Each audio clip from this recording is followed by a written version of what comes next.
Boa tarde, gente. Na aula passada, pedi para que vocês fizessem a atividade de 1 a 8 da página 125 até a página 128. Vamos então fazer a correção dessas atividades para a gente passar então para o próximo conteúdo. Observe a charge abaixo. Aí na charge nós temos um touro, né, que representa aí a Espanha, um touro e um toureiro. E do lado, possivelmente, em grego, o toureiro com o chapéu, né, dando a ideia de que está pedindo esmola, e o grego com uma canequinha também, dando a mesma ideia. Ela satiriza, letra E, a situação de desemprego que atinge a União Europeia, com maior ferocidade na Grécia e na Espanha, países que atingem as maiores taxas, com aproximadamente um quarto de suas populações desempregadas. É importante considerar que esses países apresentaram aí uma situação de crise, né? E foram até meio que hostilizados pelos demais países da União Europeia. Questão número 2. Em 1909, o orientalista americano Duncan MacDonald, estudioso do mundo muçulmano, fez a seguinte afirmação: os árabes não se mostram especialmente fáceis na crença, mas teimosos, materialistas, questionadores, desconfiados, zombando de suas próprias superstições e usos, gostando do teste do sobrenatural. E tudo isso de um modo curiosamente refletido, quase infantil. A imagem dos árabes construída por MacDonald no início do século XX, em pleno período de imperialismo, demonstra claramente a concepção que os ocidentais desenvolveram sobre as populações asiáticas e africanas que estavam sendo conquistadas e submetidas ao domínio imperialista das potências ocidentais. A alternativa que retrata essa concepção é letra C. As populações asiáticas e africanas eram vistas pelos europeus como inferiores, bárbaras, supersticiosas e por isso incapazes de dirigir seus próprios destinos, o que exigia a intervenção civilizadora dos europeus. Questão número 3. Um consultor canadense, Michael Marqueta, desenvolveu um sistema de visualização das rotas de tráfego aéreo ao redor do globo que recria o mapa mundi, como mostra a imagem. Atualmente, há 58 mil rotas aéreas cruzando os céus dos 5 continentes, da imagem revelada por Marqueta. Não causa surpresa o fato de que os pontos mais densos aparecem em áreas onde muitas rotas seguem o mesmo trajeto e têm como destino as maiores cidades do mundo. Nessa representação das rotas de transporte aéreo comercial, o mapa ilustra a seguinte mudança da geopolítica internacional contemporânea.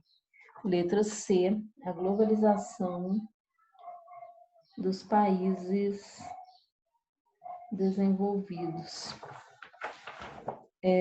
Número 4. A globosidade é um termo criado pela Organização Mundial de Saúde para referir a um processo de modificações sociais e biológicas do indivíduo decorrentes do avanço do processo da globalização. Essas modificações devem-se, respectivamente, letra A, a melhoria da qualidade dos serviços de saneamento e aos maus hábitos alimentares. Número 5, considere a tabela abaixo sobre o Índice de Desenvolvimento Humano, que é uma medida comparativa usada para classificar a qualidade de vida oferecida por um país aos seus habitantes. Com base na tabela, considere as afirmações. Das afirmações propostas, apenas a 2 e a 1 estão corretas. Então, a resposta certa é a letra D. Questão número 6. A terceira revolução industrial consolidou-se com o aprofundamento da globalização. Considerando o exposto, conclui-se que a Organização do Espaço Mundial, representada no mapa, está corretamente caracterizada em letra B, a ocorrência de desenvolvimento de uma nova modalidade da divisão internacional do trabalho. Estabelece a histórica dominação dos países ricos sobre os pobres através do controle da técnica, da ciência e da informação. Questão número 7. Aqui nós temos um mapa da Europa, um mapa que mostra, né? Na realidade, esse mapa é um mapa do período da Guerra Fria. Nele está representada a nova divisão do trabalho, na qual os países do leste europeu deixam de comercializar prioritariamente com a Rússia e ampliam suas exportações com a Europa Ocidental. Ok. E, finalmente, a questão número 8, temos a representação do símbolo da ONU. E uma pergunta, né? A análise desse símbolo permite concluir. Letra C, a utilização de uma projeção polar elaborada a partir do Polo Norte destacou a centralidade de uma região que assumiu, a partir de então, uma importância geopolítica e estratégica em razão da hegemonia de duas novas superpotências. Gente, corrijam a atividade de vocês, marquem as respostas certas. Como nós estamos com o tempo um pouco corrido, nós não vamos fazer as outras questões, mas quem quiser fazer e depois pesquisar a resposta para ir treinando aí. É interessante. Vamos partir, então, para o próximo capítulo. Deixa eu só... Unidade 2, capítulo 6. Vamos falar sobre a geografia das indústrias, né? A distribuição espacial das indústrias, tipos de indústrias, né? Vamos fazer uma análise aí sobre essa questão industrial a nível mundial, evidentemente.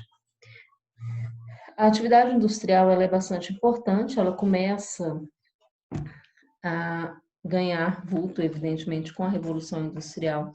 Então, isso garante para a Inglaterra, naquele momento, uma hegemonia econômica frente aos demais países. Depois, né, nós tivemos a Segunda Revolução Industrial, onde há uma importante mudança na configuração industrial mundial e também na questão da localidade. Na Segunda Revolução Industrial, a Inglaterra deixa de ser hegemônica, né? E esse processo de industrialização ele vai se perpetrar para outros países, né? No caso da América, Estados Unidos, no caso da Ásia, Japão.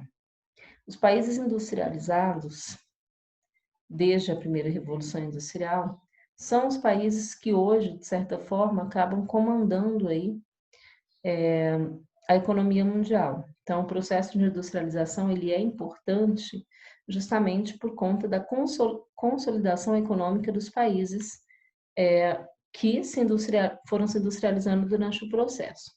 No caso dos países em desenvolvimento, nós dizemos que tiveram uma industrialização tardia, porque enquanto os outros países já estavam, né, países europeus, Estados Unidos, Japão, já estavam perpassando aí o segundo setor da economia, que é o setor da industrialização, os países periféricos estavam entrando nesse processo de industrialização. Então, há esse atraso, né, cronológico e econômico, quando a gente compara esses países, os países ricos, os países pobres ou em desenvolvimento, em relação ao processo industrial.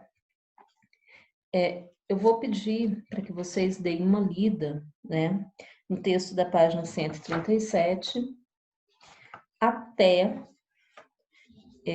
a página 139, tá? Dei uma lida, é um texto relativamente simples, os pontos introdutórios, né, foi o que eu acabei de falar.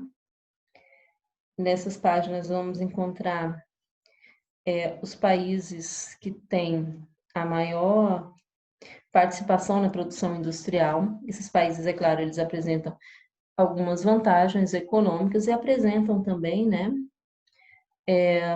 algumas desvantagens, como, por exemplo, a questão do uso da mão de obra, geração ou não de emprego, a questão ambiental, né? Então, são uso do espaço geográfico, as relações comerciais internacionais, são elementos que estão imbricados na questão da industrialização, tá? Então, é importante que vocês leiam atentamente e respondam, né, para a próxima aula, as questões que estão na página 141. Na próxima aula a gente faz a correção, né, e discute sobre esses pontos, tá? Eu creio que não vai ficar muita coisa, né? Não vai ficar muito macio para vocês esse exercício, porque é um exercício relativamente simples. Caso vocês tenham dúvida durante a leitura, podem estar me mandando mensagem pelo grupo, tá? Eu prefiro que seja pelo grupo, porque a dúvida de um vai tirar a dúvida de outros, né? E a gente vai discutindo aí no decorrer da aula, ok?